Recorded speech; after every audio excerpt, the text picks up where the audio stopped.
Hello friends, welcome to பிளிசினிமாஸ். இன்னைக்கு நம்ம தமிழ் டப்பிங்கில் ரிலீஸ் ஆயிருக்க விசாகப்பட்டினம் வெப் சீரிஸ் எப்படி இருக்குன்னு பார்க்க போகிறோம். வாங்க வீடியோக்குள்ள போகலாம். இது ஒரு கிரைம் த்ரில்லர் ஜானர் வெப் சீரிஸாக எடுத்திருக்காங்க. இதில் மொத்தமாக 7 எபிசோட் இருக்கு. இப்போ இந்த வெப் சீரிஸோட கதையை பற்றி பார்க்கலாம். சமுத்திரக்கனி பார்த்தீங்கன்னா விசாகப்பட்டினத்தில் இருக்க துறைமுகத்தை தான் கண்ட்ரோலில் வச்சிருக்காரு. அது மூலியமா அவர் அங்கே பல விஷயங்களை பண்ணிக்கிட்டு இருக்காரு. அதுக்கு அவரோட அரசியல் பல இல்லீகல் ஆக்டிவிட்டிஸ் அதில் வச்சு பண்ணிக்கிட்டு இருக்காரு. இந்த மாதிரி சிச்சுவேஷனில் அவங்களுக்கு எதிராக அவங்க பொண்ணே திரும்புறாங்க. அதையும் தாண்டி அவரை 2 பேர் எதிர்க்க ஆரம்பிக்கிறாங்க.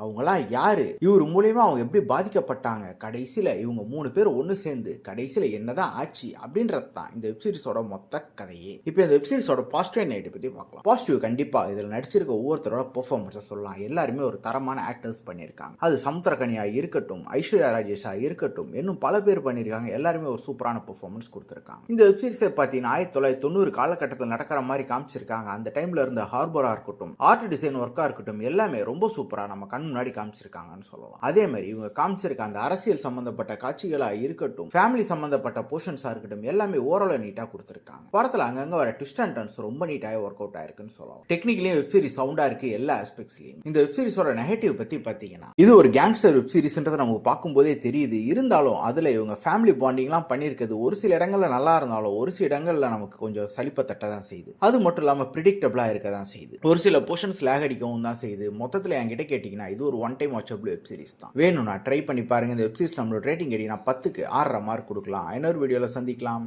தேங்க்யூ.